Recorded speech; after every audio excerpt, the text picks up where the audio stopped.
And I saw the sexiest thing I've ever seen today. Was it Hudson Williams in a fur coat?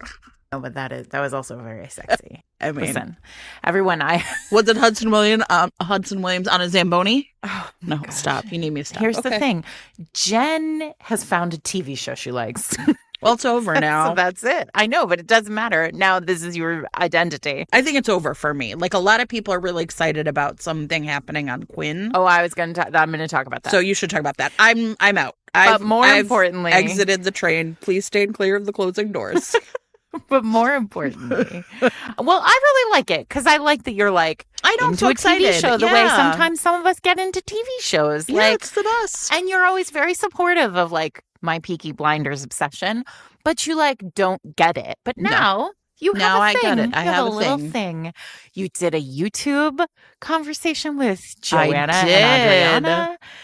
Everybody, if you are into heated rivalry and you want to hear 3 of the brightest minds in romance talk about it, we'll put a link in show notes and you can head over to watch the YouTube video. We are working on putting the audio, dropping the audio. Maybe that's already happened. I mean, who knows, right? Who can imagine? I don't know what that man does. That's the future. That's not my business. Simply not my business. But wait, what was I going to say? Oh, something sexy, something you saw. No, I know. And then you thought about, and then you were talking about Men in Fur. And then, I don't know, I had like a separate thing that I wanted to talk about. And it wasn't Peaky Blinders? No, it's not. So listen, so today, but it is heated rivalry related. Everybody, like, it's here. I know what I was going to tell. Listen, I'm all over the place, but it's all heated rivalry related. I have not seen it yet because, as I said on a previous episode, for those of you who listen regularly, I did not suffer through commercial breaks as a child to like have to wait for the show I want to watch. So I was like, listen, I'm fine. I also don't like feel compelled to do like water cooler chat about media. So like, I was like, I'm sure I'll watch it all together at the end. And also everybody, like, I've read the book and also I don't care about spoilers. So all these things come together to like, Sarah will get to heated rivalry when all the episodes are out. Yeah. All the episodes are out. Problem is my child is also out of school. So I said to Jen yesterday, I was like, listen, I'm a relaxed and groovy mom, but I think even like there is a level of relaxed and groovy that is not allowed, like it does not allow you to watch that show while your child is awake. Yeah, well, I mean, I watched episodes 1 and 2 with my child, but he's, a young, he's 22. It's fine. He's a grown-ass man. He's a grown man. Fine. I mean, his brain is mush still, everybody, but... I know, but he's old enough to watch Heated Rivalry without, CPS coming But down. was he a little bit like, are we doing this, Mom? Here's what's interesting. I mean, for sure, I sort of pressured him into it. I don't think I would be able to do that with my mom. Here's what I said to him. The other show that he kind of we watch together, that he really likes is called Criminal Minds.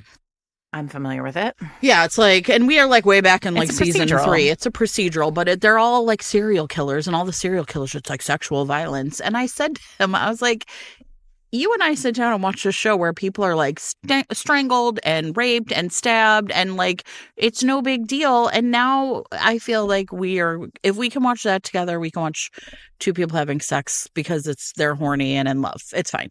Correct. How are you going to argue with that? No, I like that a lot. You can't. So that's what I like to say to other moms when they suggest to me that my books should not be in the hands of their children. Oh, blah, like, blah, please. blah, blah, blah, blah, blah, blah. Your child is in the 9th grade. You think she hasn't figured out all of this? You guys, they can watch porn on their phones. I need everybody to calm down. So, Happy New Year. Does your child have access to Reddit? Because you'd rather she's reading Brazen and the Beast. I'm just saying. Exactly. Anyway. But the sexiest thing that I saw today was that, so these 2 very handsome young men who were in heated rivalry made like $1.50 an episode because they were paid by Canadians and they need some money. And I assume that Quinn, the audio erotica app, has like chucked a whole truckload of money at them. Sure.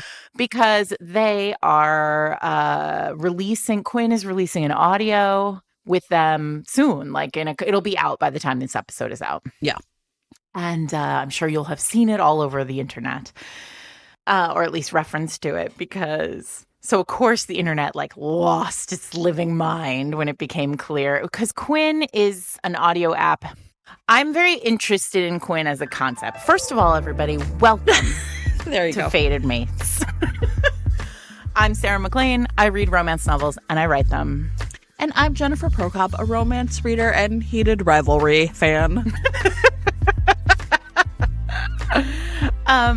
Okay, I'm really interested in Quinn, and here's why. So, as you all know, and this is all related. They might not know what it is, so maybe talk about what it is, yes. My interest in Quinn is related to my interest in what's going on in romance right now. And so maybe we'll do a little just like chatter about it, Jen, because I know that you are like, that is not for Jen. So Quinn is an audio erotica app, and it's been around for a couple of years. It's not new. I mean, it's new in the...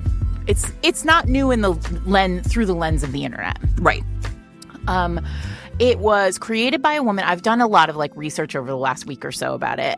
It was created by a woman whose brother invented Snapchat. So I assume like he connected her with a bunch of venture capitalists and she had this idea. And the concept is very, very straightforward, which is it's an audio app. It acts as similar to like a music app. The user experience is very similar to that.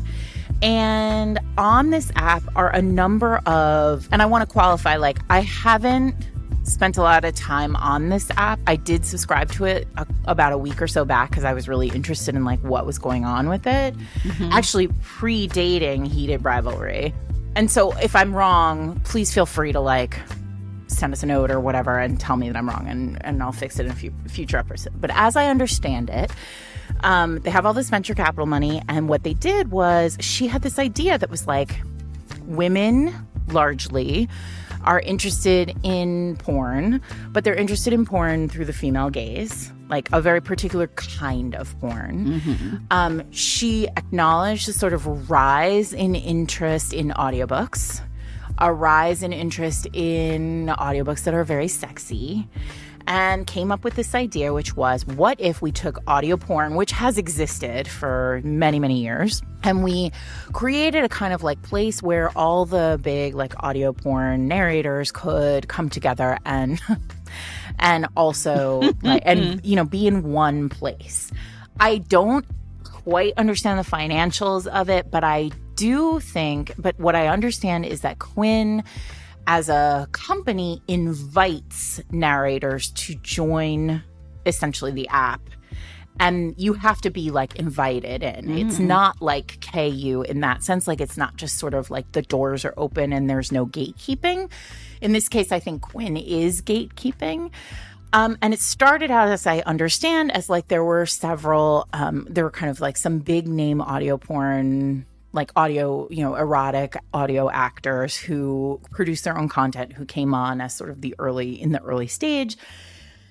And then they hired a handful of, they contracted a handful of like very well-known actors to come into the app and narrate stories that I think they are either written by staff at Quinn or like that they have commissioned from writers, right? But let me be clear, the writers are not the sell on any of these things. Oh, yeah, the voices are, sure.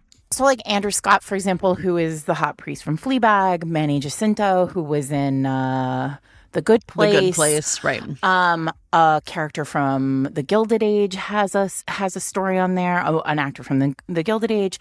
And I went in because I heard about the Andrew Scott the Andrew Scott story, and I think he's fantastic. And I was like, well, this is really interesting because I also, and this is not to diminish any of the other names that I just named, because they're all very skilled actors, but he's a guy who like could win an award. Yeah. You know, like he's like a real actor. I mean, if you've ever seen his like Shakespeare videos, like is it Hamlet? Yes, where it's Hamlet with Ophelia. Yeah. Anytime that goes by on my like threads, I'm like, I gotta stop and spend 3 minutes watching this. No, he's like a real deal guy.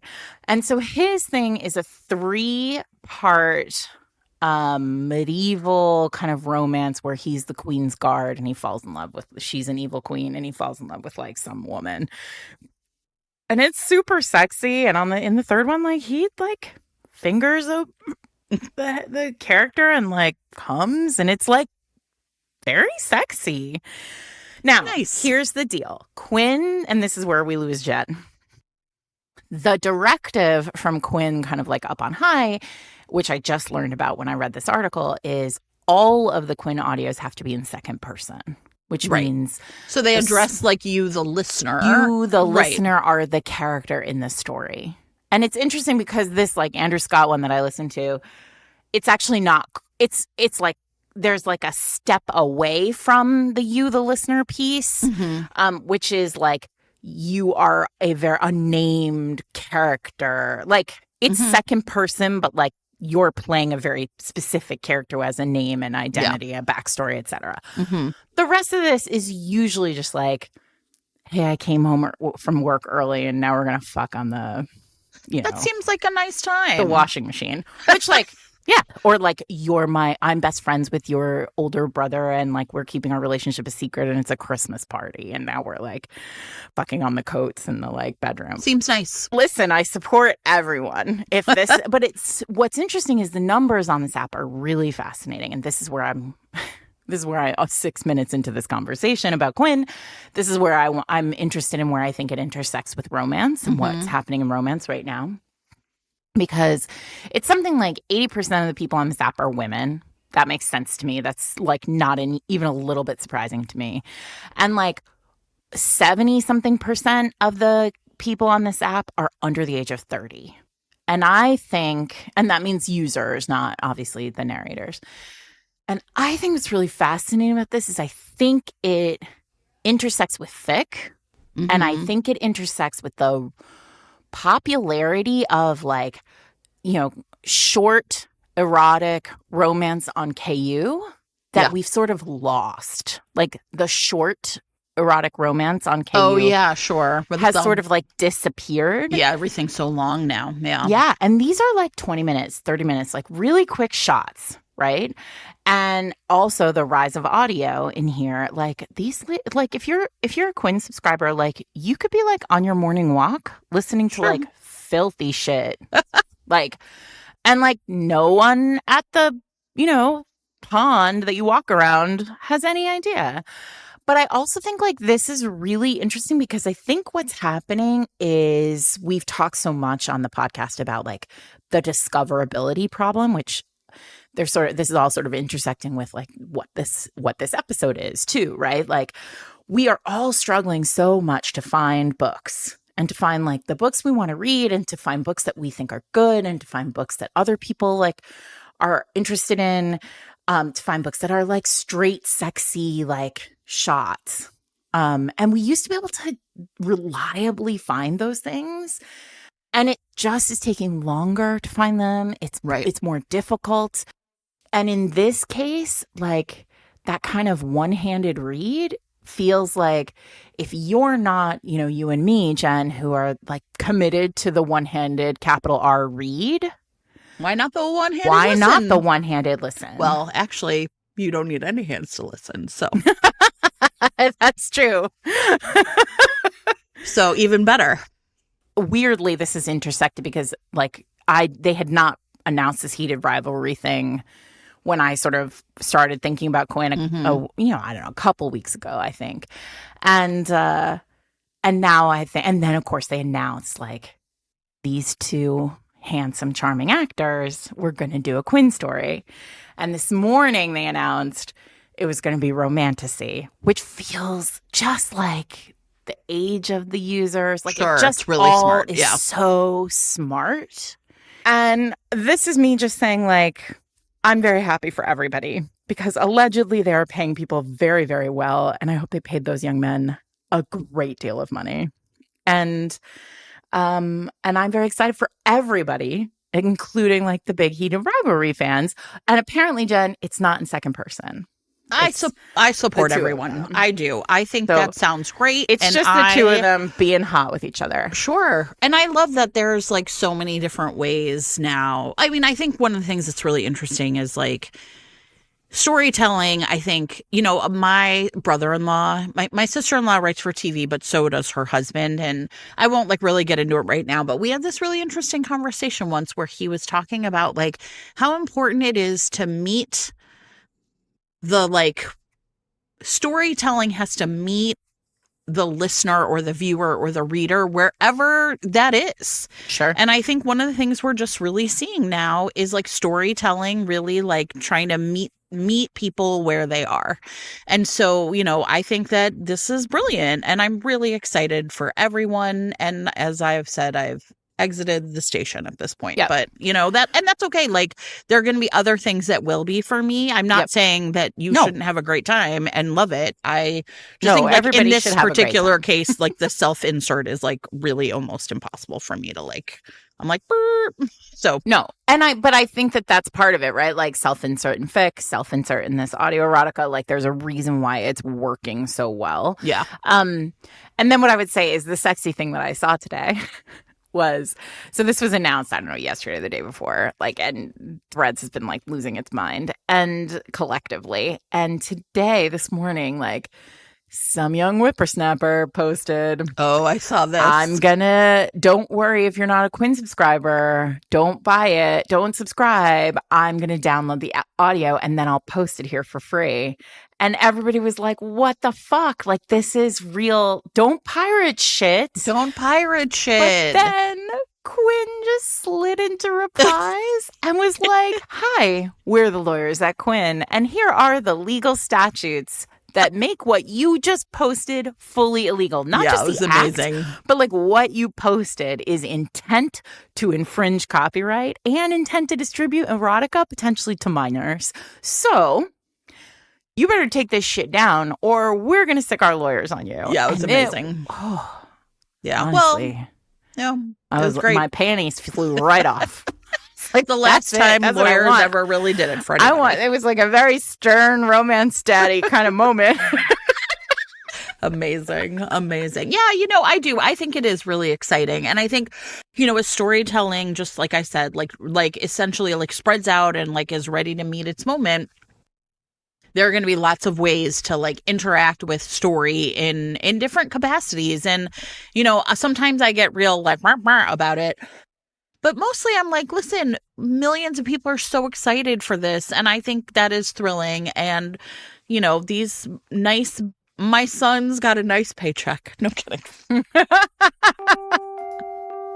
This week's episode of Fated Mates is brought to you by Lucy Morris, author of Reclaiming His Viking Queen. Yes. Lucy Morris knows the job, Jen, and you are going to be very excited about this one because it involves men in fur. My favorite. Agnar has been called by many names in his life. Usurper, warlord, wolf slayer. Trash for warlord.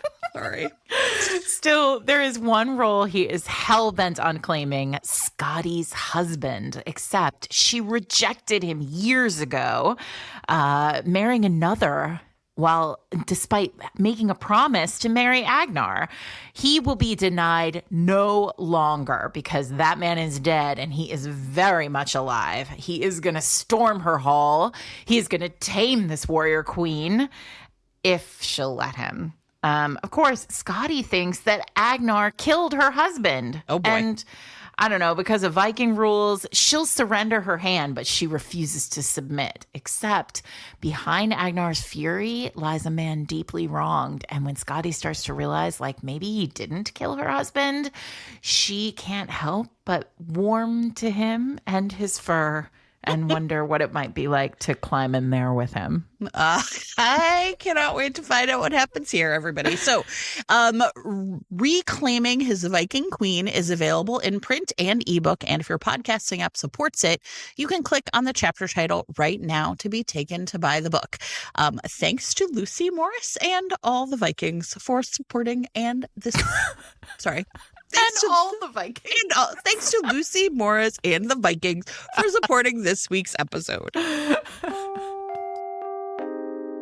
Okay, so this week we are doing our winter preview, right? So everybody knows Discoverabilibuddies. That's right. Here we go. So it's January, February, and March titles. And just as a reminder, everybody, this is like a really good time to go to the show notes, right? Like all of these books will be like, in order, with the covers. It won't be on your app. There's just too many of them. And as also a quick reminder, Sarah and I have read probably almost none of these. We'll mention if we have, because just like for you, this is like a discoverability kind of thing for us, right? Like, what is coming out? What are we looking for? What are we interested in? I'm going to restrict us, I think, for timing purposes. We're going to try and do, maybe however many per month, and then that's it. And hopefully if you're then looking for something new, you can just go to our page and just be clicking and finding out really what else, what's out there, what is something that you're excited about. And in return, we hope to hear from you. As a reminder, it's sometimes really hard to predict indie authors who tend to publish on a faster, less predictable schedule. So this is going to skew kind of really heavily towards traditionally published titles. And, but every week on the regular podcast, we are constantly trying to talk about indie books and authors that we are excited about and love. So, just because we didn't hear about it or it's not here doesn't mean that some of your favorite authors don't have books coming out, just like we might not have known. Okay. Correct. Well, we give that disclaimer every time, but who knows? Okay. So, Sarah, do you want to start? We're doing January titles. All right, we're starting with January. I don't have anything for the last week of December this time. I'm have keeping it tight. One. Oh, well, then you better go. You just I'm volunteering you. Go first. Okay, so I will. It's Champagne Taste on a Bad Boy Budget. All right. By Zuri Day, who's an author I really like. I love Zuri Day. I know, exactly. So Jamila is an entrepreneur with refined taste. She's running her own restaurant, which is a dream come true, but she is struggling, right? And so her restaurant is really on the brink of collapse until Rashad White, who is a newly released ex-con and a culinary genius, shows up. Now, these two clash at every turn. They bicker over the menu items and the cooking methods, but the attraction between them really heats up things in the kitchen. So I love this author. I was really excited to see this. I somehow missed this one coming around, and so it comes out literally this week, when we were recording it, December 30th, which is why I didn't know about it. So that's practically January. Champagne Taste on a Bad Boy Budget. Perfect. I am going to talk about Lizzie Dent's Drive Me Crazy because, and I think it's apt that it's the first book that I talk about for 2026, because I think we're about to see a bunch of F1 romances come through. We saw, obviously, last year there were a couple that came through, but I think F1 is going to be a big sport this year. So this one is by Lizzie Dent. It's called Drive Me Crazy.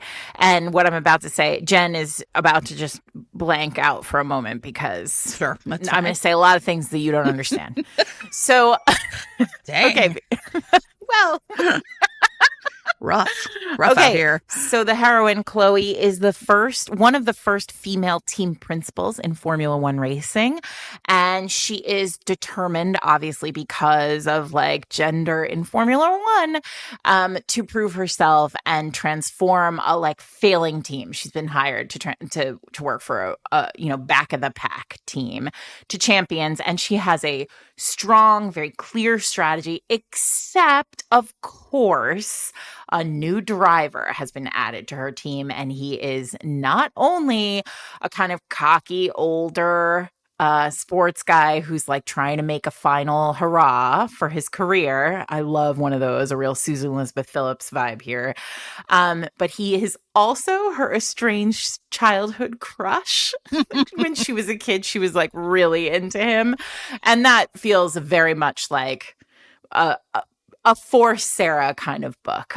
So you've got a driver who's aging out of the sport. He needs a comeback, and a young woman who is about to run a team and prove herself. And these two things run counter to each other. And I'm super excited for this one. So that is Drive Me Crazy by Lizzie Dent. Okay, so I am going to do Silver and Blood by Jessie Mihalik. This is actually one I have read. I really love Jessie's sort of big space opera series. This one is more romantic-y.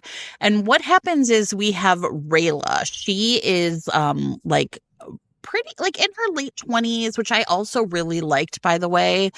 I liked that she wasn't, sort of like, I like that she was like an adult. Mm-hmm. And she is living in this like little village, and a really weird thing happened in the past year, which is like she thought she didn't have any magic, and then like her village was threatened by flooding, and all of a sudden this magic like just like bursts out of her in a torrent, and she manages to save the village from this flood, but now everyone is kind of looking at her differently. So anyway, then there's like a monster supposedly in the like local forest, and the villagers, I mean, it's honestly pretty terrible, are basically like, you have to save us, go. And they're kind of clearly willing to sacrifice her to save the village. And once she's in there, she meets instead a very handsome and a very beautiful like witch named Garrick.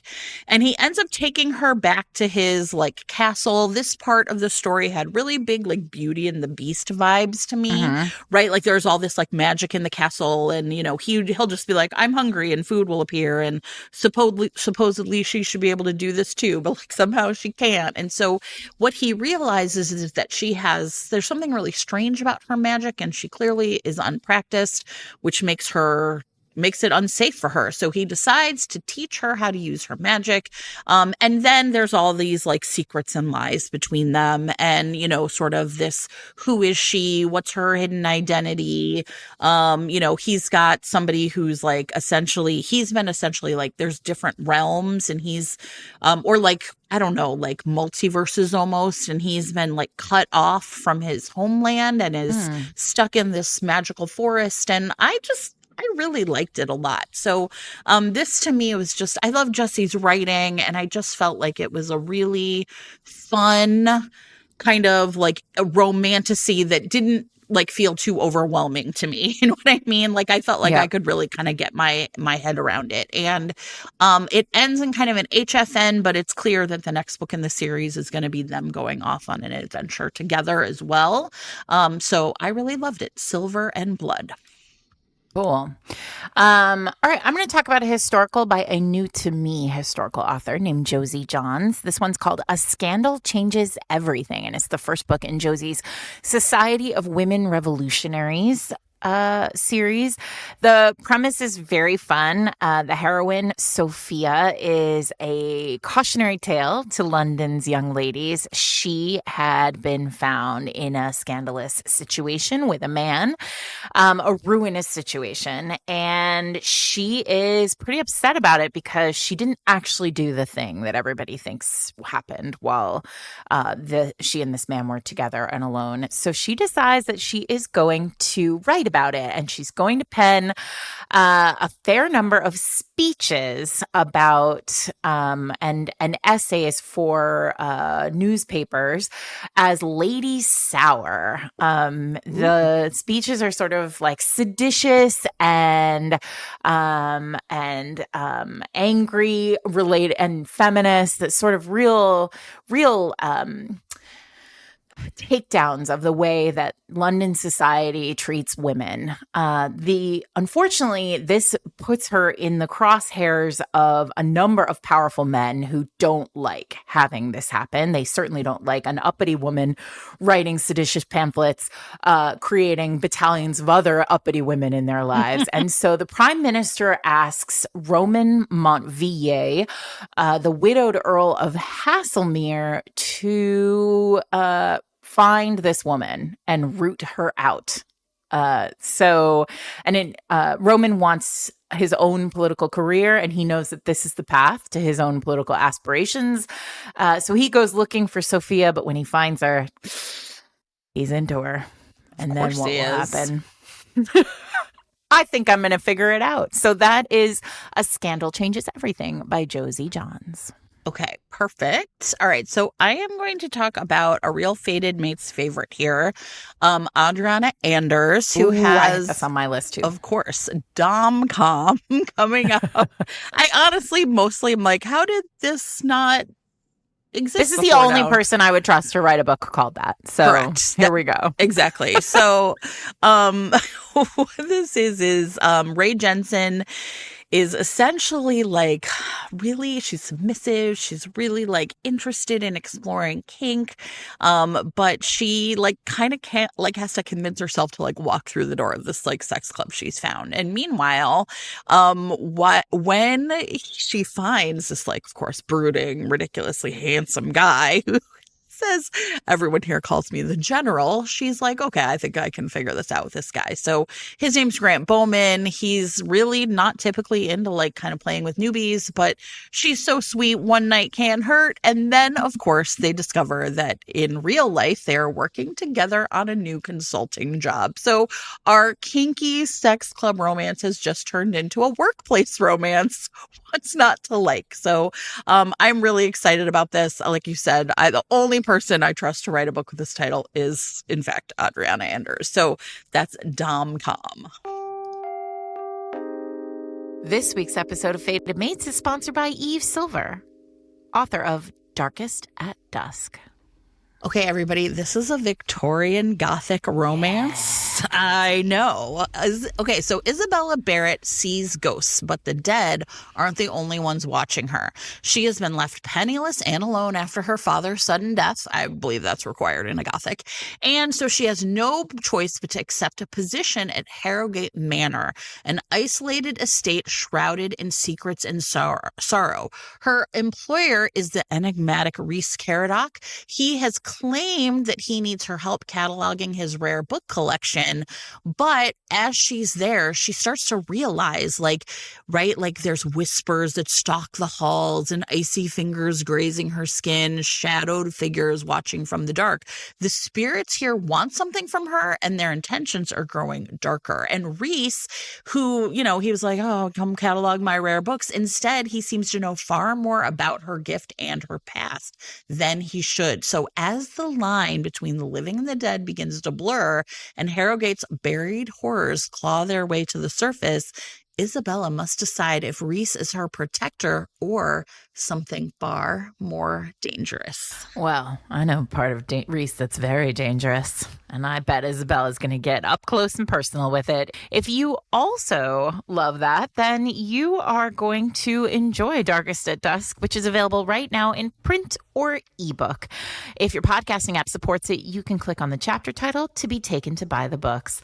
Thanks to Eve Silver for sponsoring this week's episode.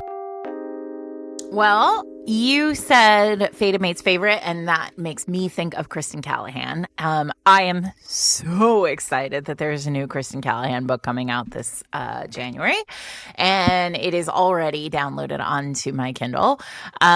This one is called Only on Game Day, and it's a fake fiancé story between a top NFL drag pick. That's not right. Well, that sounds fun too, though. That does. Wouldn't that be fun if we could combine those two things? I might watch. Sure. A top NFL draft pick, and who sort of does some boneheaded stuff, goes viral for being stupid, and then has to get his act together. And he turns to a childhood friend, or rather not friend from his childhood, his mother's best friend's daughter, who always fled the room and kind of couldn't stand him when they were children. But now she has a problem. Her grandparents have passed away. She's inherited their house, and she cannot pay the estate tax on it. Oh. So she needs cash, and he needs a fiance to make it seem like he's got himself together. So these two are going to fake date, and then they'll end it, and it'll all be easy and not at all difficult and not at all messy the way Kristen Callahan loves to write. Perfect. I'm kidding. Of course it'll be messy, and I can't wait.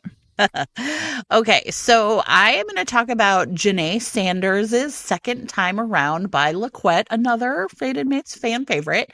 In this one, Janae has essentially just divorced, right? And she's like, I am not interested in romance anymore. She's got her son, James. She's got her besties in this savvy, sexy, and single club. And she's just like, whatever, I don't need a man. Until at her 20th high school reunion, her high school heartthrob, Adam Henderson, essentially comes crashing back into her life. Now, she's like would consider dating again for Adam, but the new superintendent of her son's school has slashed the arts program. And so Janae's like, okay, I'm going to protest this.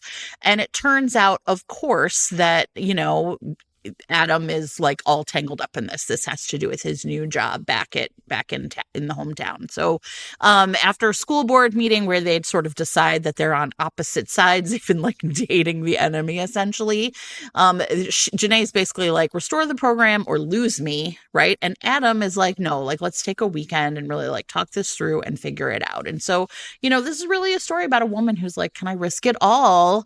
And is it worth it to like even do that again? So I love a second chance romance, especially when it's really clear both people have had like a full interesting life. And Laquette will do a great job with that story. So that's Janae Sanders' second time around. I want to talk about Joe Segura's The Lust Crusade. Joe writes these awesome adventure rom-coms, often related to archaeologists kind of in the middle of nowhere, tracking down like ancient artifacts, very kind of Indiana Jonesy. But this one really sounds like romancing the stone in a certain sense. So Daniela Gutierrez has been in love with her brother's best friend for as long as she can remember, except a year ago he went missing during an archaeological expedition.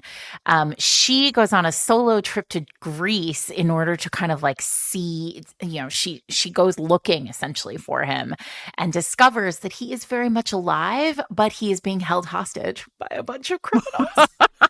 Sorry, Unlike Sarah comes online. I'm sorry I laughed at held hostage. So Theo is an expert in ancient Greek archaeology. There's a priceless gemstone called the Eye of the Minotaur. And it turns out that he went looking for this thing because he was trying to get Danny out of his system, which we know always results in men doing stupid shit, like getting taken hostage. Sure. So now Danny's been caught. She's tied up next to him, and the two of them have to figure out how they're going to get released, which means they have 6 days to find this magical jewel to like upend whatever this criminal enterprise is and to fall in love. That is Joe Segura's The Lust Crusade. Perfect. I love that title too. Yeah, that's great. Okay, I'm going to talk about The X Dilemma by Elle Wright. Now, this is like one of those things where Elle Wright is an author I really like. I read a bunch of her sort of really fun contemporaries, like maybe like 4 or 5 years ago. And then either like, I actually have to look at her. It's kind of impossible to tell from someone's Amazon page anymore. I was like, did she take a long break or did I just sort of like forget about her? Right.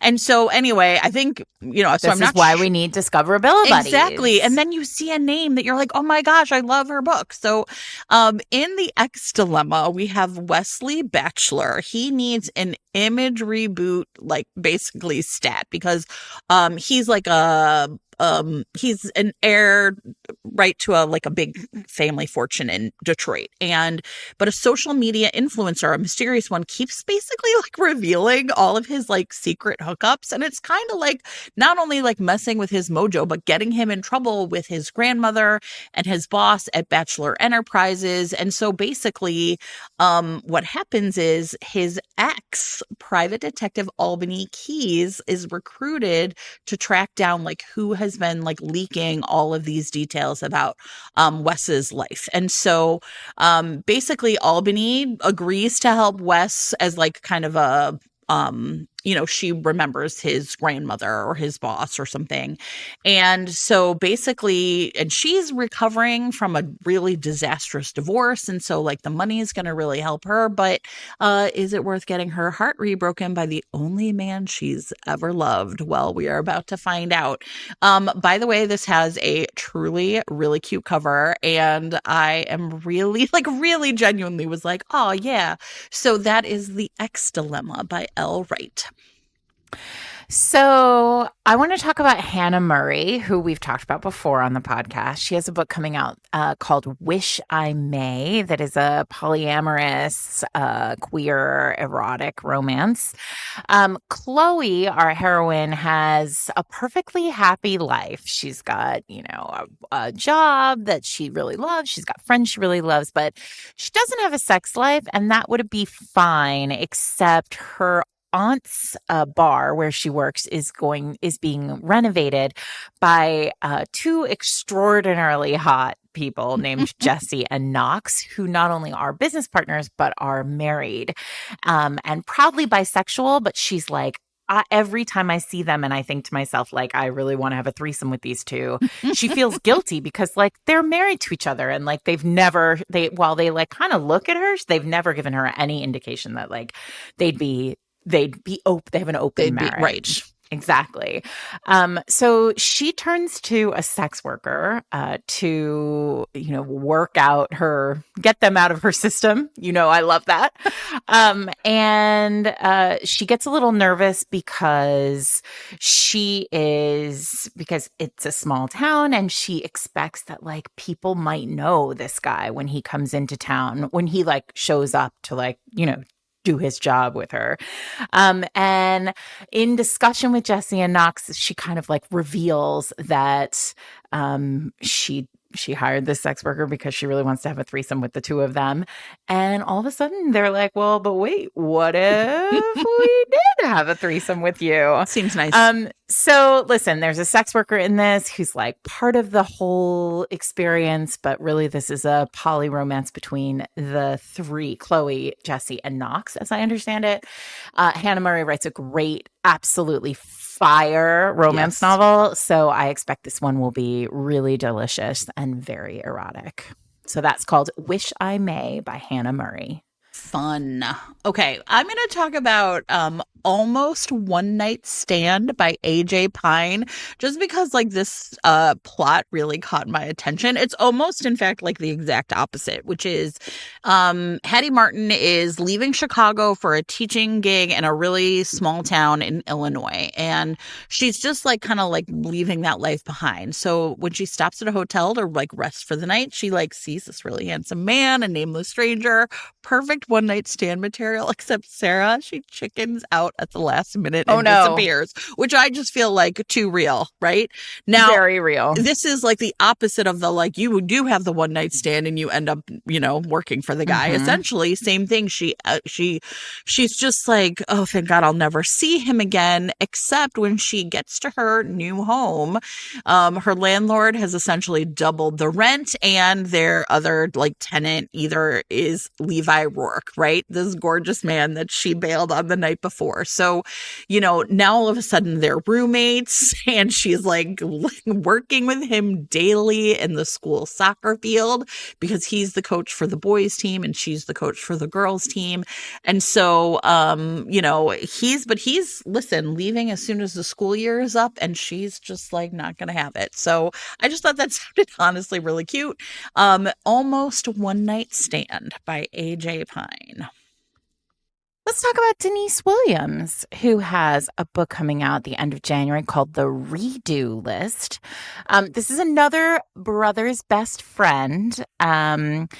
Willow has experienced all her big firsts with her high school sweetheart, but of course there was a very big public breakup, and she wants a redo on all those important moments, which I love as, like, a structure for a romance novel. So she's dog sitting for her brother, and she's spending some time with his best friend, and she sort of, like, mentions that she has this redo list. Like, she wants another first kiss. She wants all her firsts again.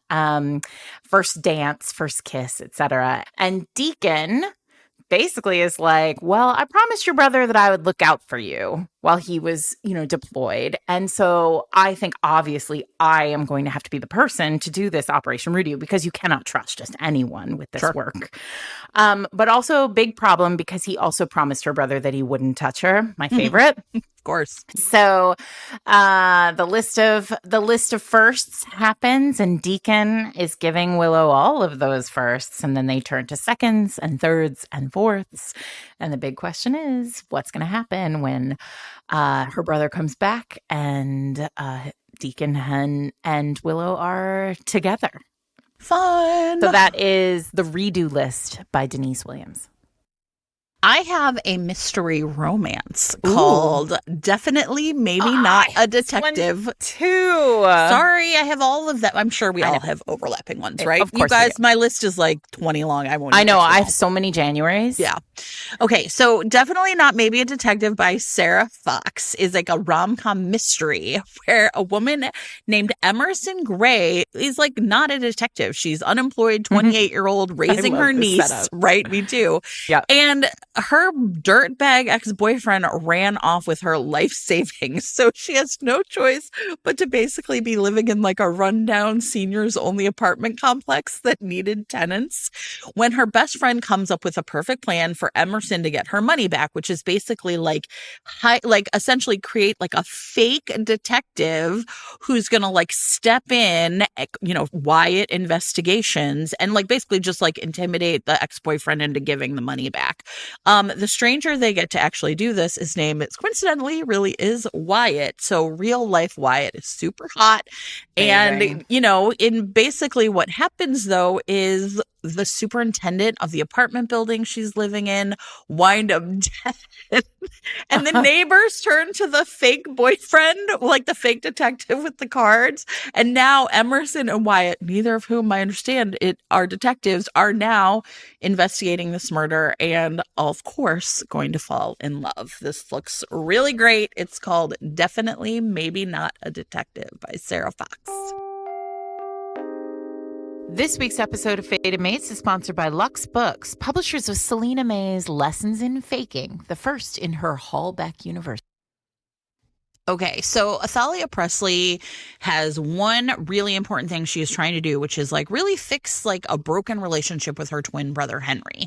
So they've been really distant. She's really starting to feel like she is like making some progress when, unfortunately for her, problem in her statistics class lands Athalia with an unexpected tutor, her brother's sworn enemy and campus golden boy, Dylan McCarthy. So suddenly she has her brother's undivided attention, which she likes, but for a bad reason.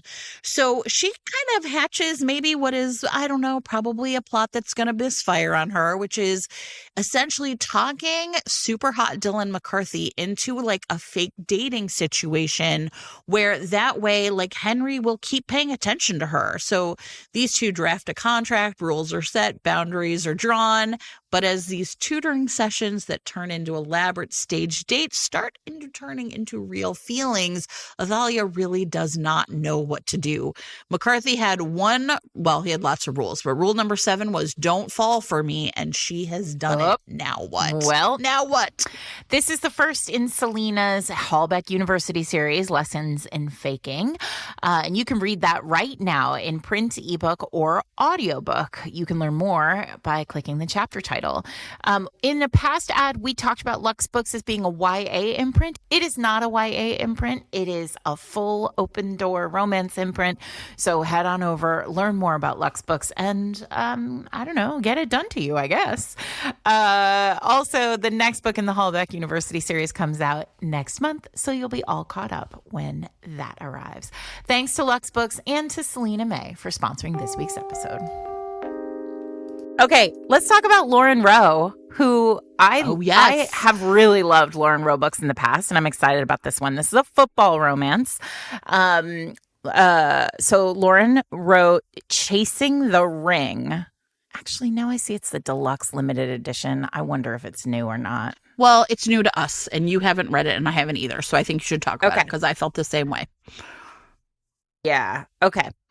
Okay.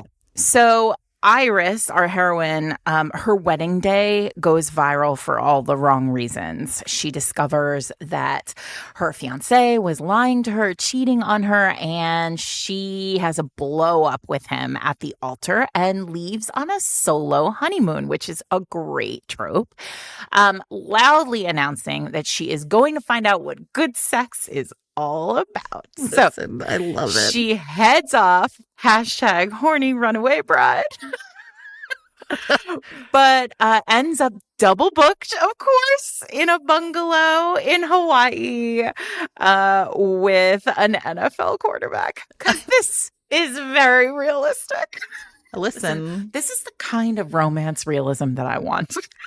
Correct. Double booked on your honeymoon with an NFL quarterback who she doesn't recognize, which is my favorite, right? Because now we've got celebrity normie romance. And he is like, what do you mean you don't recognize me?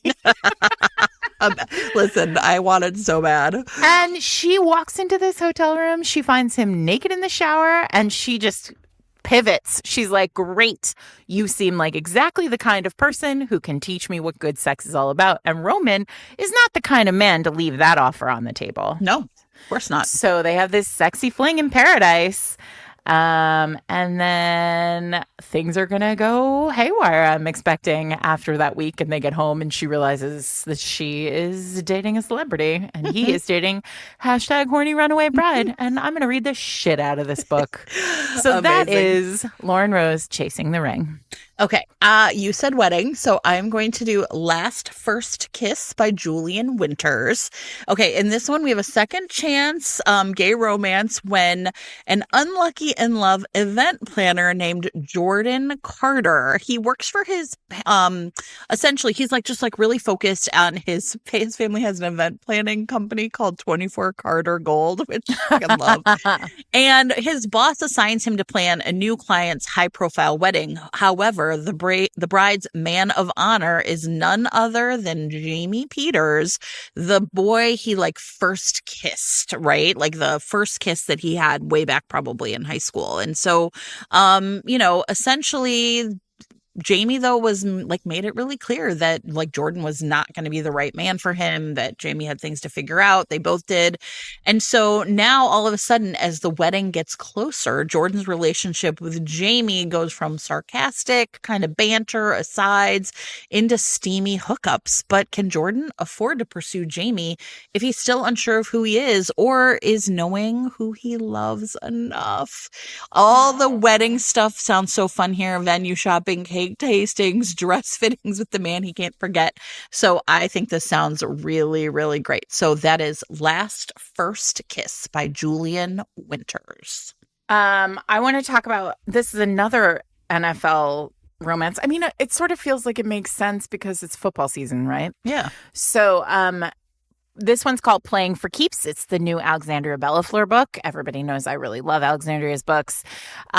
This one is about two press people, like PR people, publicists, who are forced to work together when their incredibly famous clients begin to date. So I like this because it's like structurally, we've seen so many books about the clients dating. Yes. This is the two publicists. So Poppy Peterson is thriving as the publicist of NFL's most promising quarterback and her childhood best friend, Cash. But she really is up to her eyeballs in mess when Cash makes a very public pass at America's like pop star darling. And her publicist, the pop star's publicist, Rosalind Sinclair, reaches out. Poppy is ready to like face the music on behalf of her client and her best friend, but instead learns that actually this pop star is interested in dating her client. So what this does is throw Poppy and Rosalind together, each of them determined to protect their own client's interests, their own client's future, their own client's brand. Poppy can't really get a read on Rosalind's cool demeanor, but at the same time, she's like eager to impress her and also kind of starting to catch feelings for this like very sort of cool and unflappable person who suddenly she wants to flap. Pretty much. So here we'll have like a little bit of a messy romance between these two, unexpected feelings, and a workplace romance that they can't quite escape because it sounds like the people that they work for are definitely getting themselves into some trouble too. So that's Playing for Keeps from Alexander Bellafleur. Okay, I am going to suggest that we should transition to February. Okay, two more. You can quickly name drop two more, and I'll name drop two more. I'm thinking of my even photo arrays, everybody. Sorry. So we're at 16. That will get us.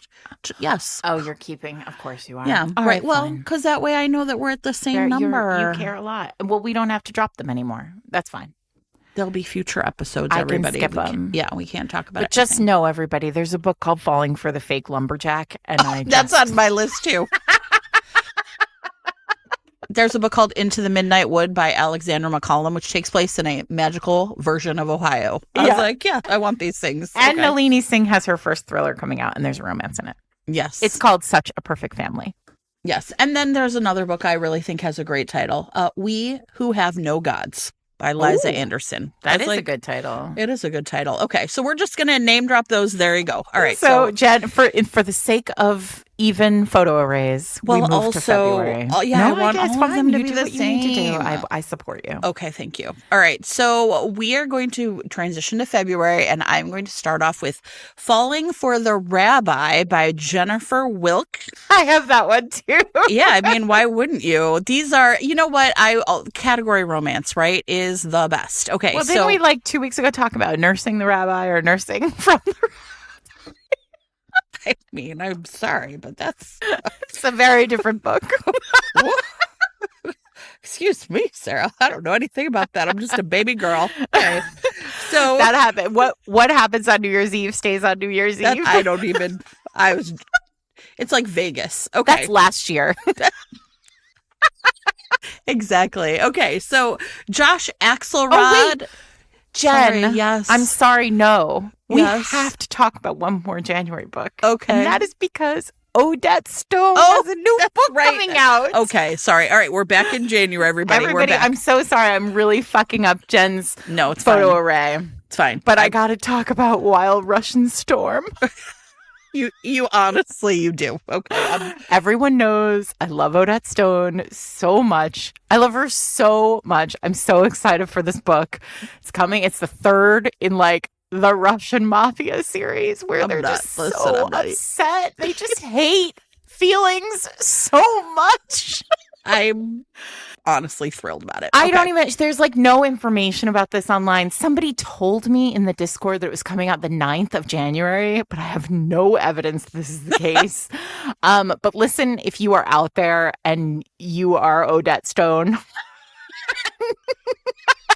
this is coming out on January 7th. If it's happening, it's happening. And I want it so badly. I love the title, Wild Russian Storm. I know he's going to hate feelings, and I just can't wait. Oh, I can't wait. Anyway, so that is my most looked forward to book of 2026. I keep on literally, honestly, I'm I'm going to go to this lady's website and investigate. I went there. Do you think I didn't go there? I'm not a dummy. Calm down, Sarah. My God. Went there. There's no information. I signed up for a newsletter and everything. And that's how you know it's serious. That's how you do know that it's serious. Oh, because I don't want that shit in my inbox. Okay, God, we are just all right. Truly crazy today. All right. Already an hour in. Okay. I know. That's why I was like, Sarah. I know we had a lot to discuss. Listen, everybody, it's fine for you to take a break. Okay. Our husbands would be like, it's fine. Just shut up, everybody. Okay. Falling for the Rabbi by Jennifer Wilk is a Harlequin special edition that comes out in February. Josh Axelrod is incensed because his matchmaker date brought along her annoying best friend, Emma something or other. This same Emma is ruining this house filled with his his childhood memories and turning it into a bookstore. Okay, yes, she is grabbing his attention too, but no, Emma is impulsive. She's out there and he is a rabbi. for God's sake. Except I'm like literally just reading this brilliant back cover copy. I'm not even really, this is not me. This is just this book telling you how great it is. Except now it seems it's impossible to avoid her. And with every encounter, No feels more like, yes, perhaps Josh and Emma were the match that was meant to be, not whoever he was out on that first date with. So anyway, this is adorable and looks really cute and falling for a rabbi. I don't know what to tell you. It seems perfect. This week's episode of Faded Mace is brought to you by Steamy Bookworms, a book box for monster romance lovers.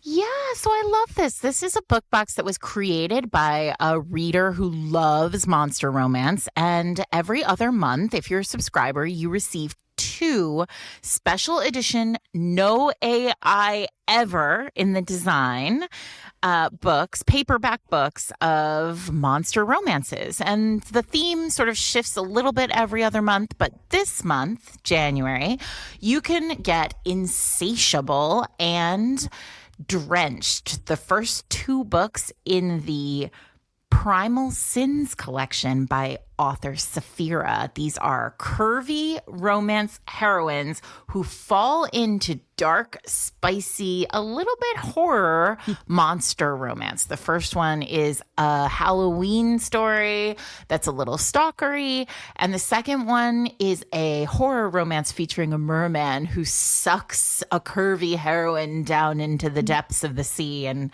probably Other sucks other things too.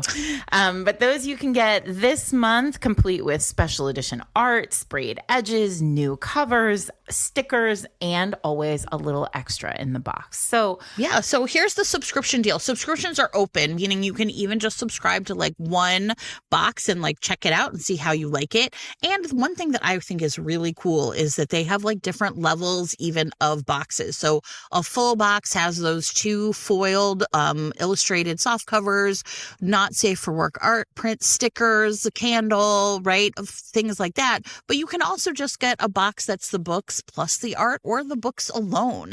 If you are interested in learning more about these books, you should go to their website, which is steamybookworms.com.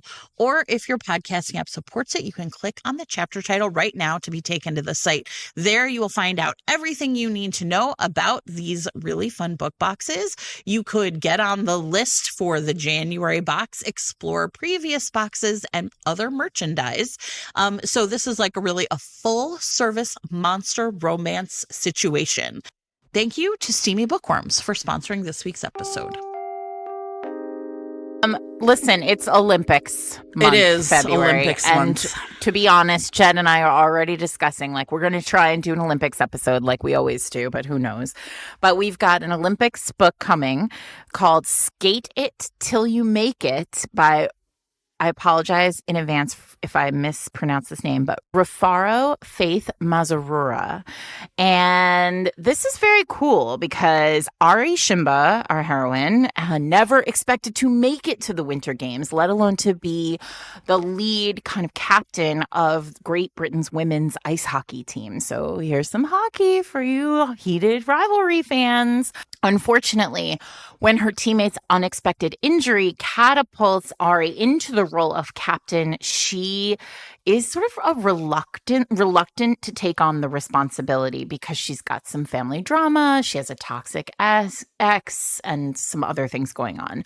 Drew Dlamini has always feared taking risks. And after breaking up with his girlfriend and dropping out of college to handle a family crisis, he is desperate for a fresh start as a professional photographer. So he finds himself in London for the holidays. Ari and Drew meet at a New Year's Eve party. Neither of them are looking for love because they have a lot going on between them. And Ari has got to stay focused. The Olympics are coming. Their chemistry is instant. They live on opposite sides of the Atlantic. They have one kind of night, together, and then unexpectedly cross paths in the Swiss Alps 2 months later. while she is trying to stay focused on her sport and he is trying to make a go of it as a photographer. So this seems like it's a like fun Olympics focus. Like kind of, I think it'll feel very like the world will be very immersive. And I'm excited about reading it. That's Skate It Till You Make It by Rafaro Faith Mazarura. Okay, Sarah, I'm about to tell you about what I feel is going to be the greatest reading experience of my year. Okay. Whoa, big choices early, a big call for early in the year, but go on. And that is because it is called Subatomic Love by Shannon Kirk. Uh-huh. And I was like, is this a nuclear romance? And friends, it fucking is. Yay! And wait, listen. Finally! 8 years in. Plus a time travel element. So yes. In October of 1971, Dr. Cecilia Reibold makes a conscious choice to defy death itself because her nuclear reactor is basically about to fucking melt down. And so she and her true love, Mitch, which is right there, best friends and a fellow physicist, essentially have a theory how they can harness the laws of physics to direct their own reincarnations. Sarah, energy cannot be destroyed. All right. Right? So they devise a method to ensure that their bond won't either and vow to find each other across lifetimes. Then nuclear disaster. Hello. A half a century later. Sorry. I know I'm garbage. Amazing. Their souls are fully entrenched in their subsequent lives. Cecilia is now known as Vienna. She finds Mitch, now Marcello, in a fateful encounter. And so basically they have to she has to figure out how to, how are they going to make this all happen? I don't know. Right. It's time travel. It's nuclear disaster. I literally could not be happier. I know I'm going to be climbing into a dumpster immediately after recording today, but I'm excited. Subatomic Love by Shannon Kirk. Shannon. Amazing. I don't know. You're my soulmate. You said time travel, and as you know, this is my other prediction for this year is we're about time to travel see a is ton everywhere. Of time travel, time slip, time magic, etc. And in February, we've got the book Over and Over coming from Becky Hunter, and this one is a big speculative romance. Two soulmates who have met in past lives but have never connected. And so Lissa, our heroine, is at a very low point in her life when she meets Ash. They have an instant connection, and it feels to her like they have met before, like she knows him somehow. And then she starts to have these flashbacks, like images of places she's never been to, times she couldn't have possibly lived in, but she is sure that these memories are of past lives. And in those lives, he is always there. Sometimes he is he looks different in every life, but he is himself. It is always Ash. And she falls in love with him every time, and every time it ends badly. So they know that they have to do something different this time. She knows that she's doomed to make another mistake, and she is determined not to. So this is two people just chasing each other through time and trying to figure out how to make it work. So that is Over and Over by Becky Hunter. Yeah, there's a lot of time travel books. Mm-hmm. We're planning a time travel episode, everybody. So don't worry, we're going to be reading these. It's going to happen. Yep. Okay, I am going to talk about Whispers and Wildfire by oh crap. Hold on, please. Sorry. Whispers and Wildfire by Claire Kingsley.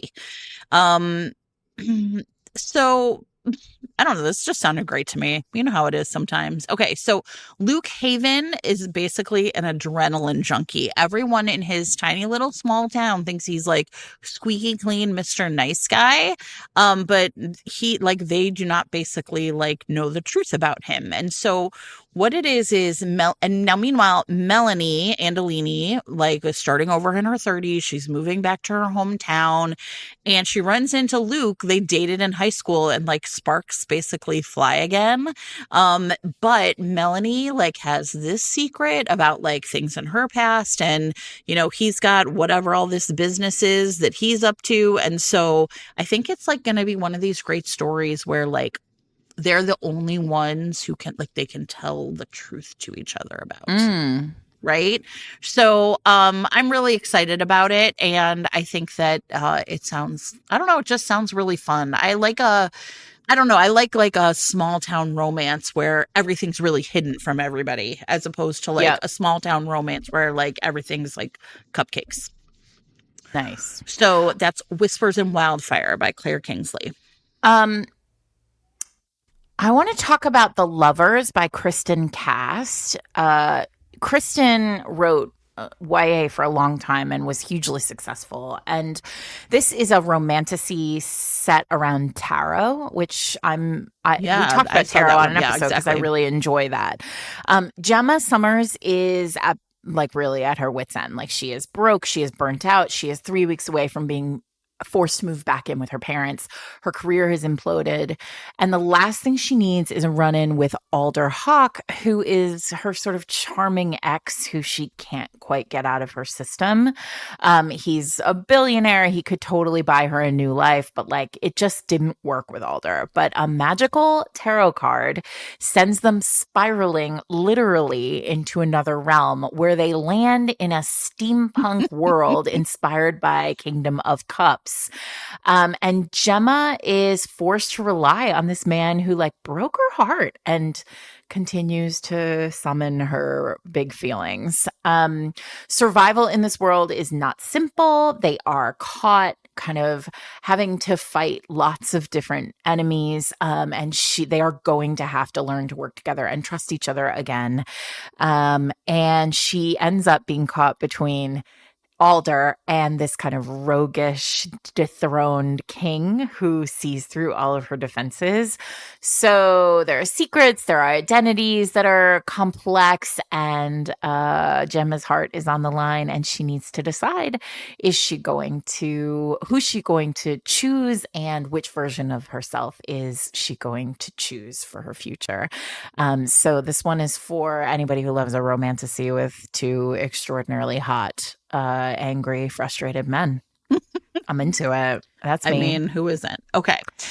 And that is called The Lovers, like the tarot card, by Kristen Cast. Yes. Okay. You mentioned YA authors transitioning into adult romance. So I'm going to talk about, I know, I'm so excited, One and Only by Maureen Gu. Yes. I have talked about every single YA romance that Maureen Gu has ever written on this podcast because I think she's the best. The best, yeah. Right? Like, they are so fun. And so this is her first adult romance, and I'm super excited about it. So Cassia Park believes in soulmates, and the reason why is because it is her family's business and has been for centuries, from Korea all the way to modern day Los Angeles, that the Park women could peer into a client's past lives to find their one true love, like they're fated. And this magical secret is what makes One and Only matchmaking, like the family business, basically a 100% guarantee for everyone but Cassia, right? So for 10 years, she has been on the search for this man who's fated for her, a man named Daniel Nam, but he's nowhere to be found. So on the night of her 40th birthday, she's basically like, I'm going to have a good time. It doesn't matter. So she has a fling with Ellis, who's 28 and handsome and not destined to be the love of her life.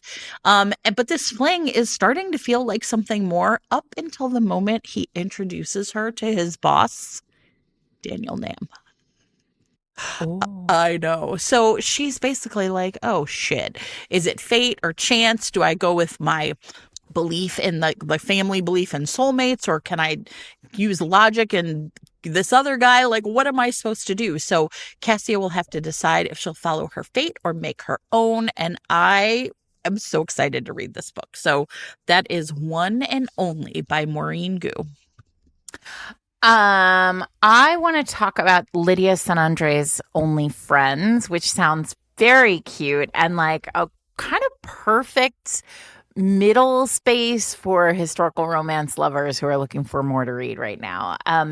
After being fired from her day job and ghosted by her boyfriend and facing a bad case of writer's block, aspiring screenwriter Mariel Rivera is one spilled coffee away from crying on the subway. Good for you, Mariel. I have cried on the subway for less. So, when she is rescued from a Times Square kerfuffle by a very handsome model dressed in Regency garb, Mariel has no idea what's to come, which is that Dashwood Bennett, of course, Bennett, has been modeling for years, but currently his portfolio includes some more risque stuff. And now he's putting on his Regency breeches and taking them off again in front of the camera because Mariel has decided that they should make some Regency, like kind of sexy social media content. He'll play the Duke of Harding, a character she's created to capture viewers' attention and be part of her spicy historical shorts online. The problem is that once he puts on that sexy Regency outfit, Mariel wants to test the waters of being a Regency fan forever. And these two are gonna, I think, do it a bit. I hope so. My goodness. So that's Only Friends by Lydia San Andres. Okay, you said Regency, so I'm going to talk about the Regency Switch by Helen Gaskell. And this is a time traveling, but like a time travel like with two people. Okay, so basically Etta Moore is like dull Tuesday in the office when her morning commute ends in Regency, England, and she has essentially switched places with her ancestor, really right? Miss Henrietta Bainbridge, or Mad Hetty as she's known in the ton. So they've switched bodies. So suddenly Etta and Hetty must have come to grips with the new worlds they find themselves in. So for Etta, it's like goodbye dating apps and the daily commute and lists. And now she's got to like figure out what ladies aren't supposed to do. Luckily, the dashing Lord Stanhope is on hand to aid her through even the most shocking of her faux pas. Meanwhile, Hetty, who's always felt like unseen and unknown and a real like wallflower, finds her truest self blossoming with the help of 21st century medicine and welcome attentions of the rather beautiful adult learning teacher Stella that she meets. So 200 years away from everything they've ever known, might Etta and Hetty have actually found the place where they truly belong. So I love this idea of like swapping with your ancestor. Hello, it sounds great. It's real classic old school feel. Yes. And so that's The Regency Switch by Helen Gaskell. I want to talk about It's All in Your Head by Sabina Nordquist. This seems like a very cute little idea. Skylar, our heroine, is living with a chronic illness, and she basically spends most of her free time in an online chronic pain support group. And when sort of a new guy turns up in this support group, she kind of can't help but be interested in him. I mean, part of it is that he's just like a new face in this new, or a new string of words, string of text in this new, in this group. And a chaotic night kind of forces her to pose as his like emergency girlfriend online, and she reluctantly agrees to keep up the charade in real life. And she ends up discovering that he's not just like a normal person. He is a professional an Olympic snowboarder whose career-ending injury is like very infamous, as is his kind of playboy past. He doesn't talk about any of that. And the two of them have this kind of immediate fake relationship where they find like a lot of solace in each other's company, in the way that they understand each other and like the way that their lives are now. And they do a lot of bed sharing and a lot of late night chatting. And all of a sudden it becomes really difficult for them to pretend, because they have finally found somebody who understands what they're going through. So this is really a book about dating while disabled, and also like the public invasive questions and experiences that come with that. And it sounds like the kind of romance that we need in genre. So this is It's All in Your Head by Sabina Nordquist. And I actually really love the tagline, which is your fake relationship shouldn't come with chronic feelings. Perfect. Perfect. Okay, I am going to talk about Books and Bewitchment by Isla Jewell.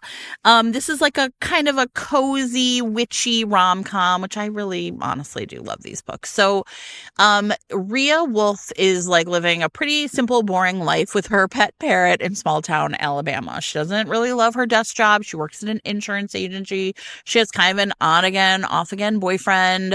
It's not like a fiery passion like she reads about in her favorite books, but still like things are stable, and she has young sisters who depend on her, and so it's fine. Now, when Rhea's estranged grandmother dies and leaves her everything, including a magical heritage she didn't even know she carried, she finds herself in Arcadia Falls. This is a quaint mountain town her mother made her swear to avoid at all costs.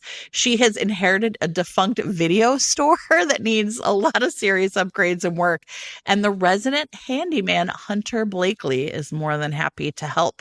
He's super easy on the eyes. Unfortunately, he is the grandson of her grandmother's sworn enemy in witchcraft.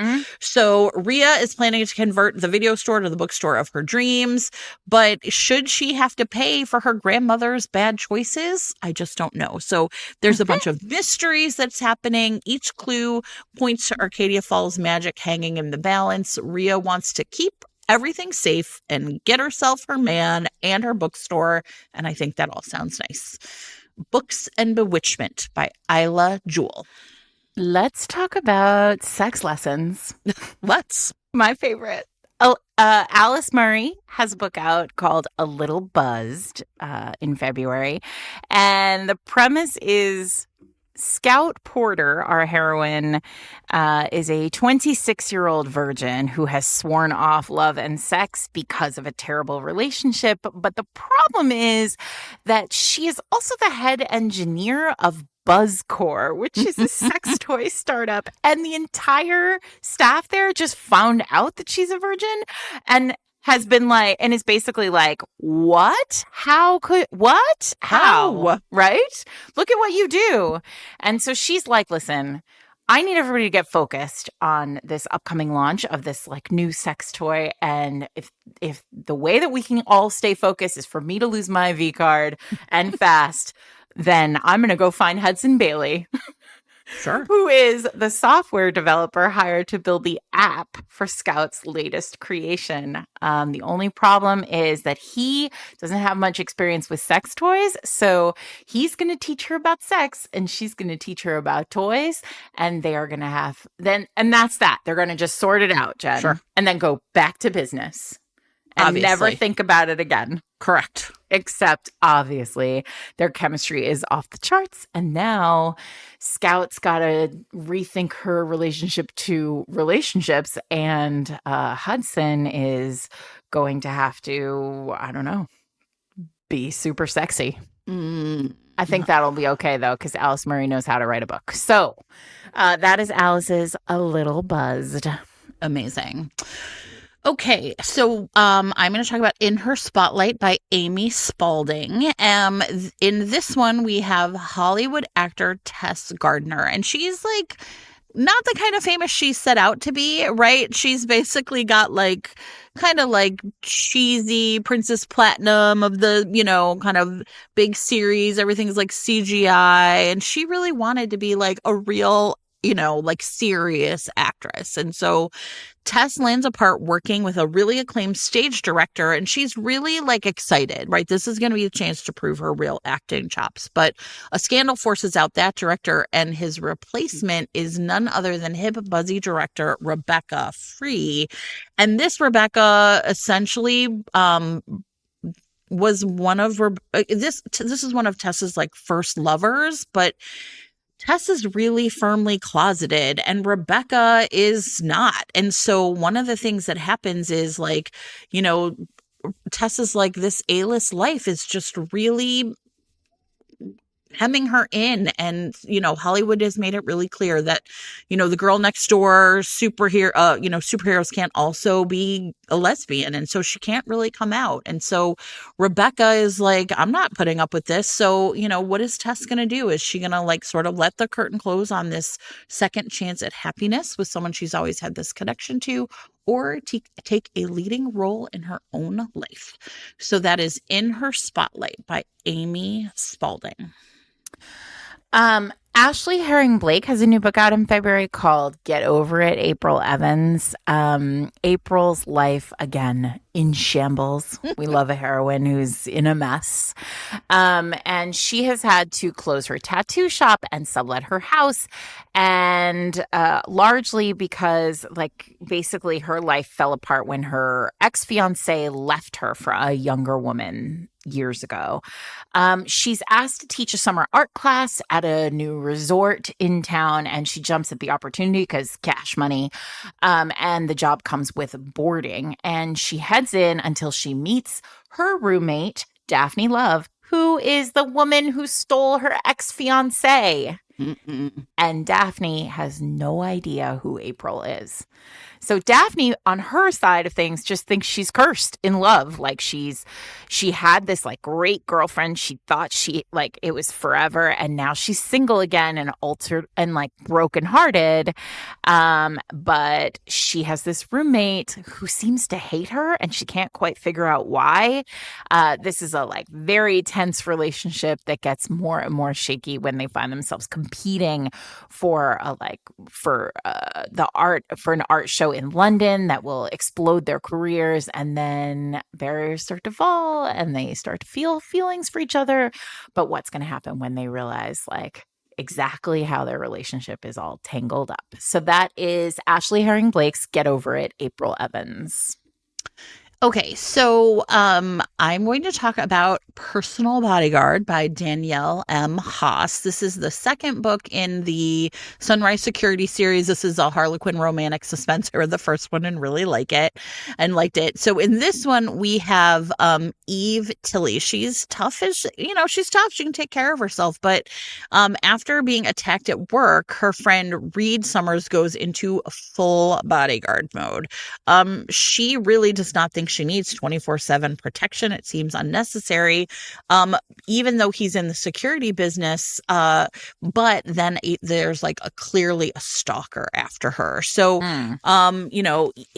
for Reed, this is really personal. Eve is his friend. Their friendship means everything to him until it starts turning into so much more. So, he has always sort of refused to take a chance on her, like afraid of losing her.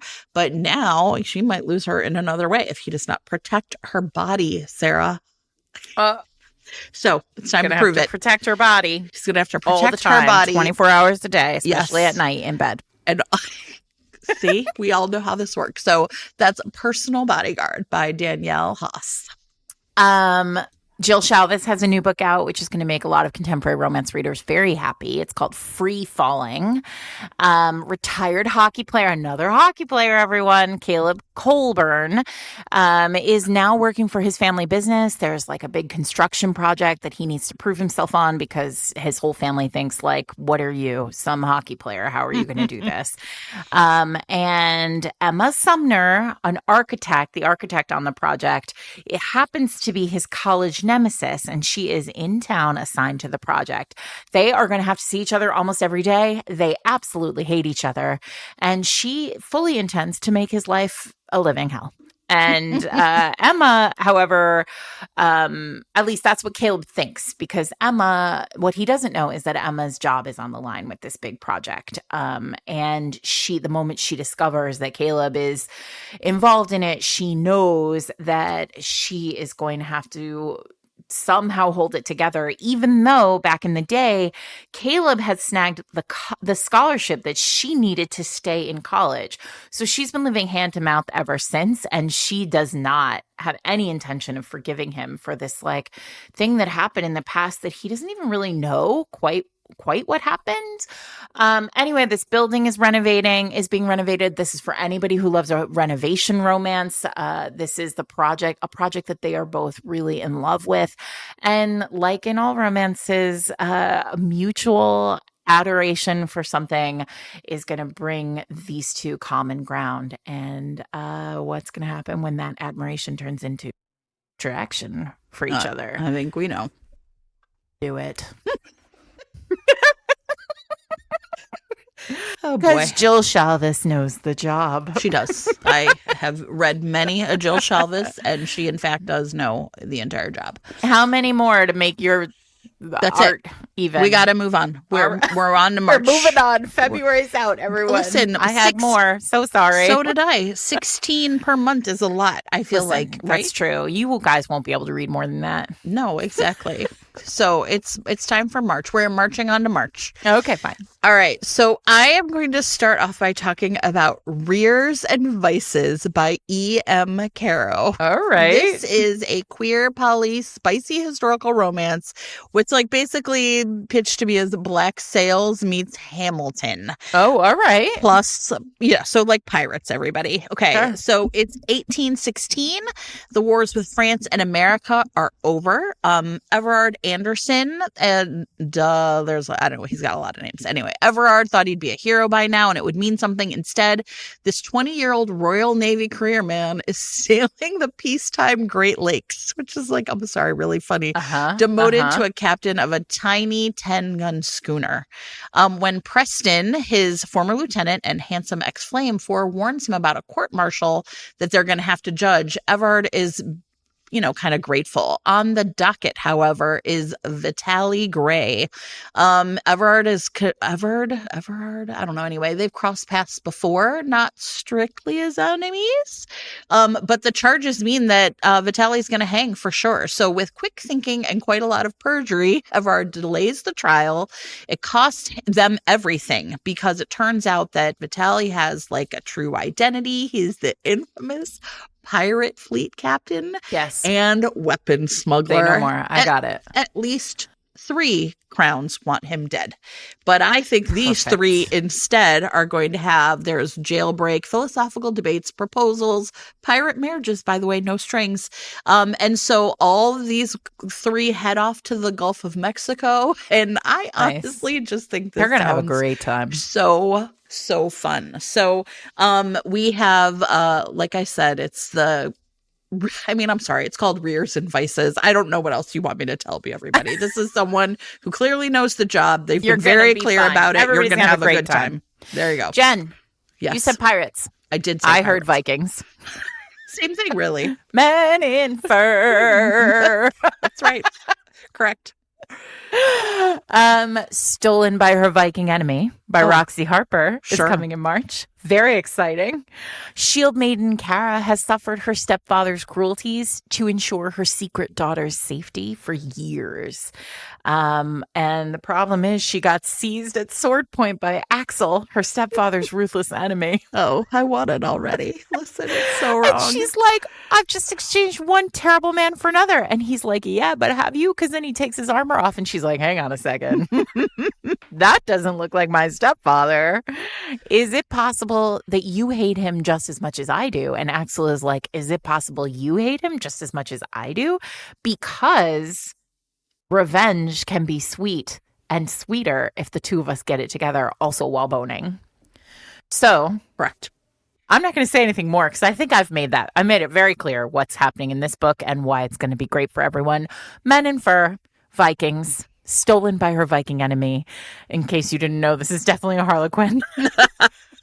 I mean, no one is as committed to Vikings right now as Harlequin, and I just want to thank them for their service. Right, exactly. I support them. Roxy Harper, thank you very much, and I can't wait to read your book. Okay, so you said Men in Fur. I'm going to say Men in Barely Anything, and that's because the next book is Hold Me Like a Grudge by Celine Ong. Oh, I like and that this is a rivalry between 2 professional wrestlers.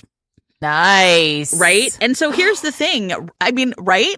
Yeah, all right. I'm like, I don't know. Again, I'm like, do I need to keep going? I know what I'm going to do next. But I'm going to. Okay. So in professional wrestling, of course, everything is like kind of a gimmick, right? Like the stunts and all of their like fake fighting and all of that business. But in real life, Asher Ross actually does hate Caleb Knight. Okay. That part is real. So, but Asher gets drafted to Global Elite Wrestling's main roster, and he basically is like playing the role of Caleb's worst enemy.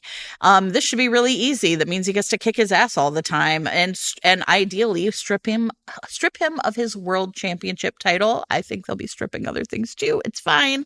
But they are really surprised to find this chemistry is so sizzling. It's obviously for more than just the cameras. So as they train and rehearse and, go through injuries and everything else, Caleb's icy demeanor melts away, and Asher begins to really see like the real man behind the persona like that Caleb has in the wrestling arena. So Asher and Caleb have to grapple with what they want in an industry with a history of denying queerness. They have a forbidden relationship that comes crashing down on them, and these men have to decide, is their relationship real enough to last, and how much they are willing to fight for it. Oh boy. I know, right? So that's Hold Me Like a Grudge by Celine Ong. Well, you said wrestler. I did. And I heard MMA.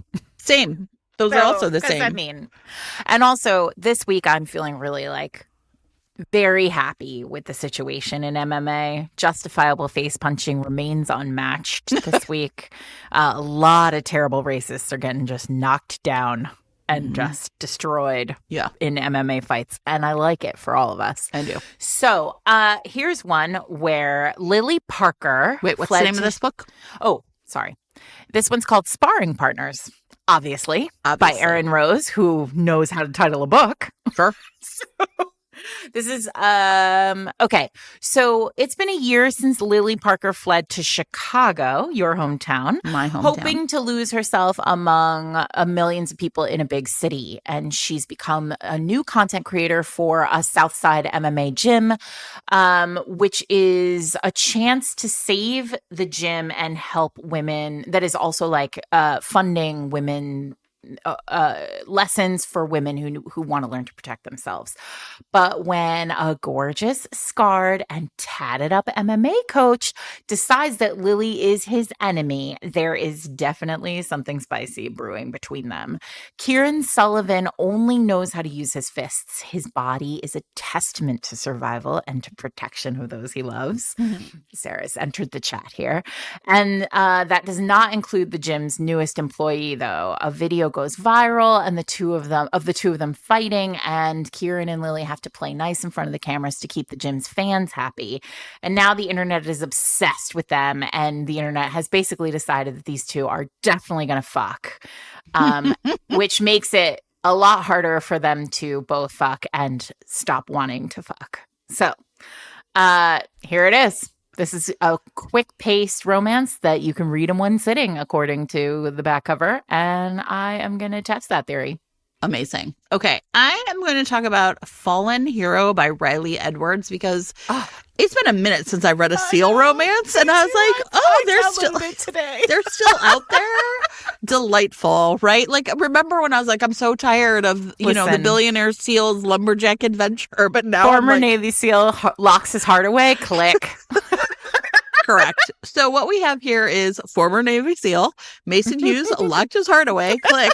That's all you need to know. But he's out on a dangerous mission when he comes face to face with enigmatic Callista Ventura. She is also on her own mission for vengeance, and the last thing she needs is the tempting distraction of the infuriating and irresistible Mason. But when their missions become dangerously entangled, she really finds herself relying on his lethal skills to stay alive. So they're going to work together to expose an international trafficking ring, and then work together to take off all their clothes. I mean, I don't know what else to tell you. So is this chance at love worth risking everything they fought to protect? Can he unlock his heart for her? I bet he can. But yeah, I was like, Navy SEAL, I'm down with that. It's been a long time. It has been. I mean, listen. It has been. Military industrial complex aside. Sure. The only military This is industrial romance complex. military. Oh, amazing. A plus. Fallen Hero by Riley Anyway. Edwards. Let's talk about Mia Sosa, who has a new book out. The Yes. Starter X. Mia, as you know, I think is one of the very best rom-com writers out here. Her books are laugh out loud funny.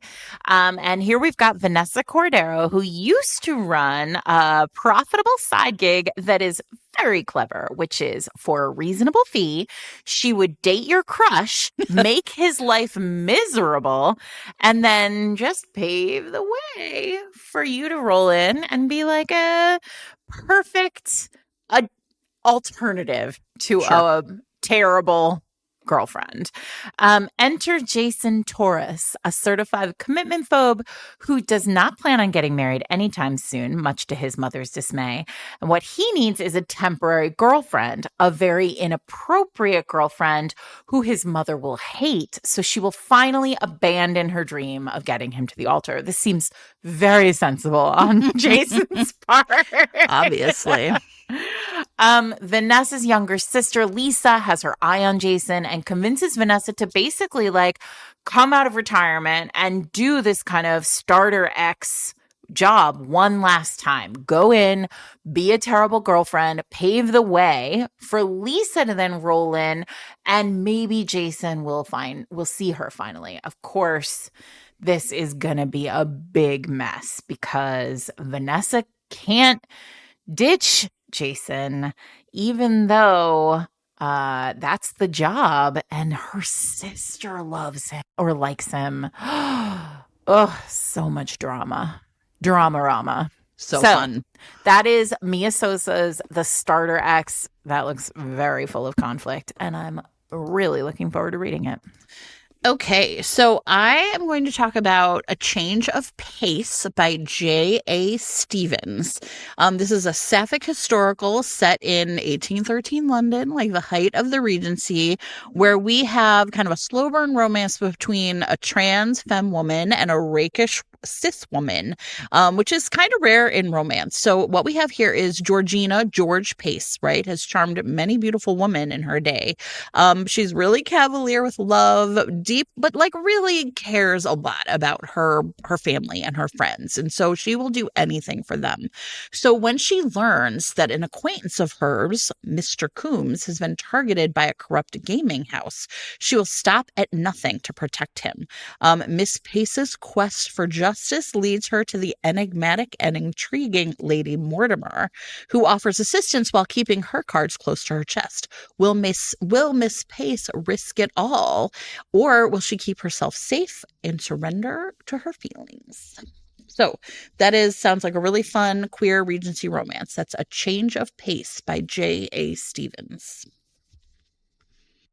So, you said queer Regency, so I'm going to go to queer Victorian, A Lady for All Seasons by T.J. Alexander.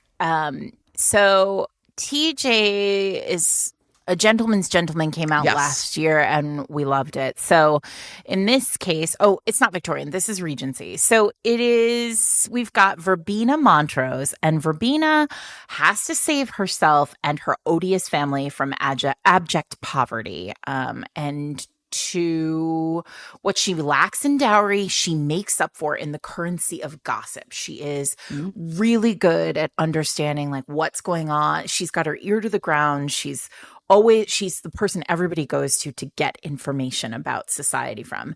She hears an alarming rumor about her queer friend Etienne that could ruin him. And so she comes to his aid with a proposal, basically a marriage of convenience. But Verbena discovers that a mysterious and sort of celebrated poet by the name of Flora Whitcomb has published verses that hint that Flora is on to the Verbena Etienne scheme. And Verbena has no choice but to protect her friend and her future and head off to pretend to be a poet herself to confront Flora in a local salon and unexpectedly be charmed by her. Flora is in turn terrified and smitten with Verbena in equal measure, but she has a secret of her own He is also William Forsythe, a struggling novelist, fifth son of a minor noble family. And if circumstances don't allow Flora to woo Verbena, William can. So all of a sudden, Verbena has two suitors and a fiance who. And though she's been always very clever and able to survive in society, she starts to realize that this all might be just a little much for society and starts thinking about how she can move outside of society's constraints to find true happiness with all of the people involved. So that is A Lady for All Seasons by TJ Alexander. Okay, so I am going to talk about Casually Yours by Vivian Gialac. In this one, we have essentially like they were like best. Okay, so Danny and Parker were like kind of best friends when they were growing up, right? Like they grew up in Oregon. He was the quintessential boy next door, right? But like once they left for college, that like their friendship just sort of came to an end. And in the 7 years since, Danny has really like moved on. She's in New York. She is pursuing a writing career, you know, and she's just like not really interested in going back to her hometown. And that kind of means like that she's lost touch with Parker. But now she's had a chance encounter that brings her face to face with him again. He is now the hotshot sports marketing director on a temporary assignment in New York, right? He's, you know, traded his sports gear for like designer suits and an Aston Martin. And she, you know, he really like is determined to be friends again. And Danny cannot resist his pull. So sparks fly. They have like kind of drift into a really sexy affair, but also she kind of presses him into an agreement, right? Which is like, this is only going to happen while we are in New York, just sex, no strings attached. So unfortunately, I think it seems that Parker is really determined to not lose Danny again. So what's going to happen once the lines blur between lust and something deeper? We'll call it love. So that's Casually Yours. I want to talk about another time travel one. Of course. Kate Bromley's In My Tudor Era. I saw this one too. Okay. I'm so excited. Lily, our heroine, is headed to England with her best friend, and it's supposed to be a reset. She's had a stressful year in grad school. She's had some disastrous dates, but she heads to Hampton Court Palace and to get the full Tudor experience, and accidentally gets the real full Tudor experience when she falls through to Tudor England and ends up in the body of Catherine Howard, King Henry's fifth wife, who, if you remember your poetry, is beheaded. So everyone's calling her Catherine. She realizes that she's caught the eye of King Henry, and her PhD is in psychology, but not history. So amazing. She has got to figure out how to avoid dying as Catherine Howard, which is not going to go well, considering she can't seem to keep her eyes or hands off of Simon Gainsford, the king's champion jouster. Simon is a jock with a heart of gold. So here's a sports romance for you historical lovers. And he seems to understand her better than any man she's ever met, even though now they're having this like white hot affair. There's a smoldering courtier who seems to think that they're secretly married. And the king's sinfully handsome groom, Thomas Culpepper, is also persistent. So this is the Tudor era. Rumors definitely can get you beheaded, because we know that for a fact. And True. Lily is determined to change Catherine's fate, but this story ends with a very, very, very well-known tragedy. So how's she going to avoid it? And who's she going to avoid it with? That's Kate fun. Bromley's In My Tudor Era. Okay, so I am going to talk about Second Chance Duet by Anna Holden. And in this one, we have, this is, I think, her second book. I read her first one last year and really liked it. So here we have Celia Garcia. She's always had one goal, right, to compose film scores, but she's been basically making a living doing everything but that, right? Composing advertising jingles and all that kind of stuff. And so the dream just feels almost like impossibly out of reach until an old college friend presents her with a life-changing opportunity. There's basically a big name director who is really desperately needs a composer for his TV debut, so much so that he's willing to take a chance on someone new. Only one catch: Celia has to work with and live with her college nemesis, Oliver Barlow.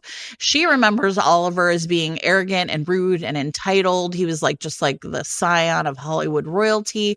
But soon their late nights and long days working together reveal how much Oliver's changed. And maybe that all that rivalry that she felt between them wasn't quite as mutual as she thought. But in an industry where she needs to work twice as hard to be seen as half of as good, a romance with Oliver could really end her career. And so even though things are, I don't know, like the chemistry between them is so perfect, it seems like the stakes are too high for her to take that chance. So that second chance duet. Let's talk about Lauren Blakely. It seemed like a good idea. Lauren has written a bunch of very sexy contemporaries, and this one is a Grumpy Sunshine Bodyguard romance. Ooh. So, the heroine of this book is runs a small town lavender farm. Oh, that's so nice. And the problem is that her identical twin sister has just booked the movie role of a lifetime, and it's being shot in her hometown.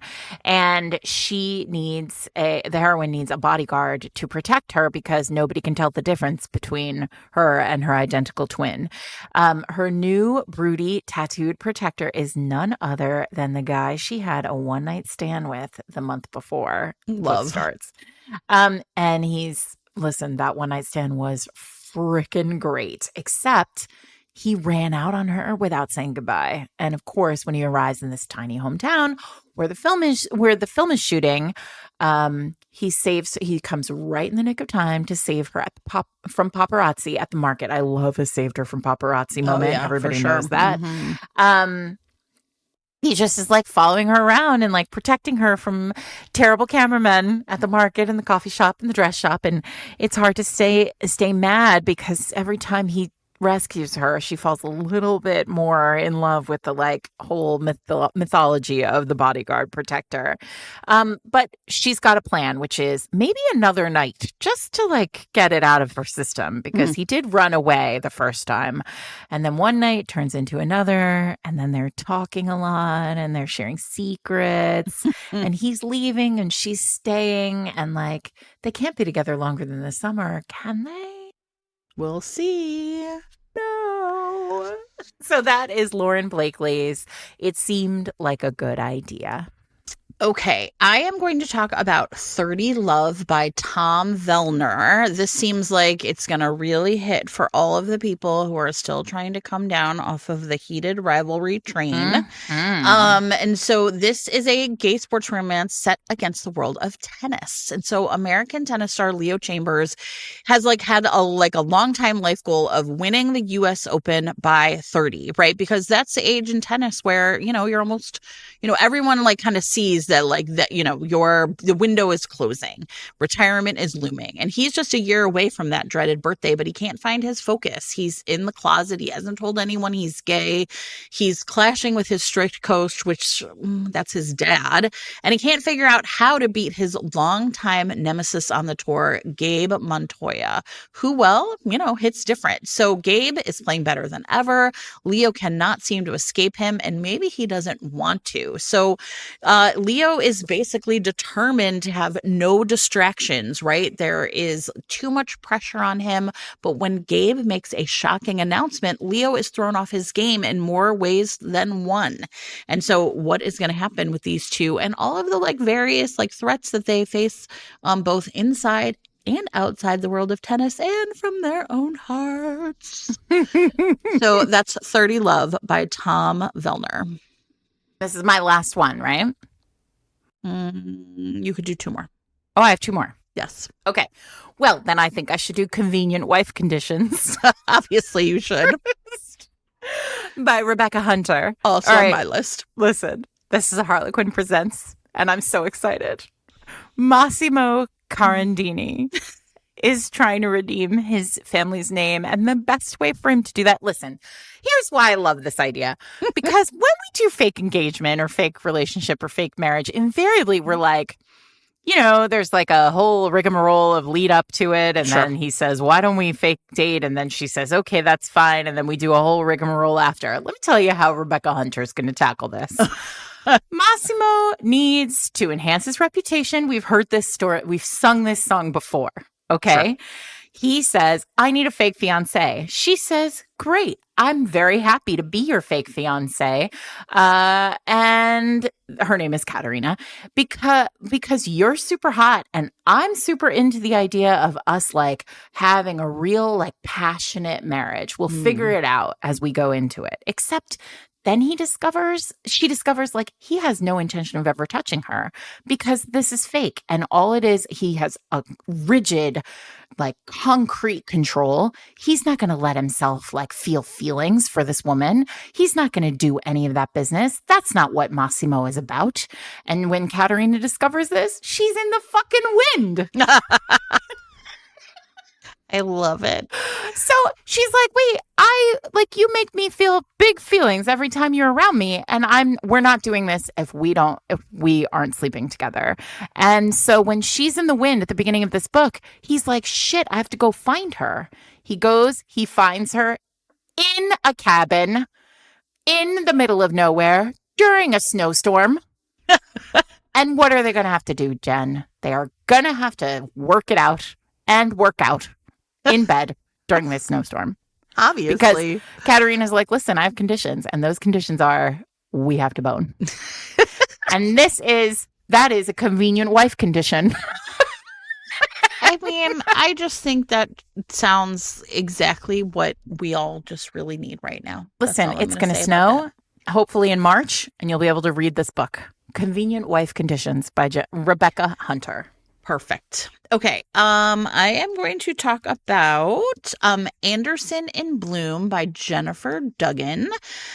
This is really sexy, fun, enemies to lovers, kind of second chance rom-com about former child stars. Okay. So one of these women is Andy Dushame, and she's hiding, right? And has honestly kind of been for a long time. So 6 years earlier, she basically cut ties to everybody, moved to coastal New England, and is working in a flower shop. She's running away from toxic relationships, embezzling agents, and everything else about her Hollywood life. She tried to tell herself she was running towards something, but frankly, she just couldn't handle it anymore. So anyway, then all of a sudden, her infamous ex and former co-star, Nikki Price, announces that she is going to write a tell-all book about growing up in Hollywood and like the tumultuous time that these two had on the Nick and Andy show. And Andy feels really hurt and betrayed. Yeah. And so after one too many drinks, she does something really stupid, which is she texts Nikki for the first time in years. And no one is more shocked than Andy when Nikki actually shows up in the florist shop looking for answers. And Andy's just basically like, I'm going to send her away. But Nikki feels like they have unfinished business. And now that she finally knows where Andy's been hiding, she is not going to let her go so easily. But Andy's really worried about Nikki ruining her carefully rebuilt life and causing a fresh heartbreak. So this just sounds really fun. I love the idea of like ex-childhood stars who fell in love and now need to fall in love all over again. So that's Anderson in Bloom by Jennifer Duggan. Love it. My last pick is Things That Break Us by Michelle Hurd. This one sounds like pretty heavy, so check your content warnings. I think this is a lot about grief, but it is a celebrity normie romance, and we all know how I feel about those. So Easton Rowe, the hero of this book, is an actor who hates the limelight. He is very, very popular, very wealthy, very famous. And it is impossible for him to have a real relationship basically with anybody. So he doesn't even try. He's very cut off from the world. The only person in his life or people in his life who he's really connected to are his sister and her daughter, and her sister is dying. His sister is dying. So he goes home to be near her, and Nova, her sister's best friend, who has been there his whole life, is there still, trying to help during this like really brutal time in his life. And he is focused on his dying sister and her daughter, and Nova is just sort of quietly there carrying grief alongside him.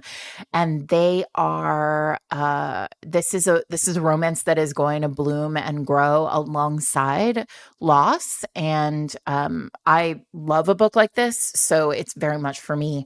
And if it's for you, I think it'll deliver a really like sexy, romantic story. This is called Things That Break Us by Michelle Hurd. All right. Well, I feel like, listen, you now have plenty of books to choose from. So get yourself pre-ordering, get it together, and tell us what you're looking forward to. 48 books for the first 3 months of the year. Exactly. And that's it. We have and more episodes coming every week. Everybody, I'm going to need you to get serious. I have a list about reading in 2026. Exactly. Everybody, I have more books, but Jen told me I had to stop. Eric is right now penning me a thank you note. Thank you, Jennifer, for keeping this whole thing on track. Take it away, Sarah. Everyone, thank you so much for being with us. Happy New Year to everybody. It's January. We have a lot of big episodes coming over the course of the next few months. We are getting very excited about what's to come. Our next read along is Ice Planet Barbarians. Don't miss that. Definitely you should read it in advance of our chat about it. That'll be in the next couple of weeks sometime. We always drop those in when we sort of feel like the vibe is right. I'm Sarah McLean. I'm here with my friend Jen Prokop. We are Fated Mates. You can find us every Wednesday wherever you get your podcasts or online at fatedmates.net, where you can see, if you click on show notes, a full photo array of all the books we talked about today, all the books we talk about every episode, including show notes when we have conversations and the banter at the beginning of the episode. All the links to the Heated Rivalry content we dropped early in the episode will be there. Enjoy yourselves if you are Heated Rivalry fans. We also are available online at Instagram and Threads at Fated Mates Pod, and on Blue Sky at Fated Mates. You can let us know about the books that you're looking forward to for the next few months. And if you're if you're not a debut, yes, if you're a debut, but if you are an indie published author and not on NetGalley or Edelweiss, which is how Jen and I do most of our looking for books for these discoverability episodes, feel free to drop us a note, drop us a comment, drop us a message on Instagram or Threads or Blue Sky about your upcoming romance novel this year. We would love to know about it. And what else? That's it, everybody. That's really it. Everybody have a great time. Enjoy yourselves. We are manifesting great reads all year long.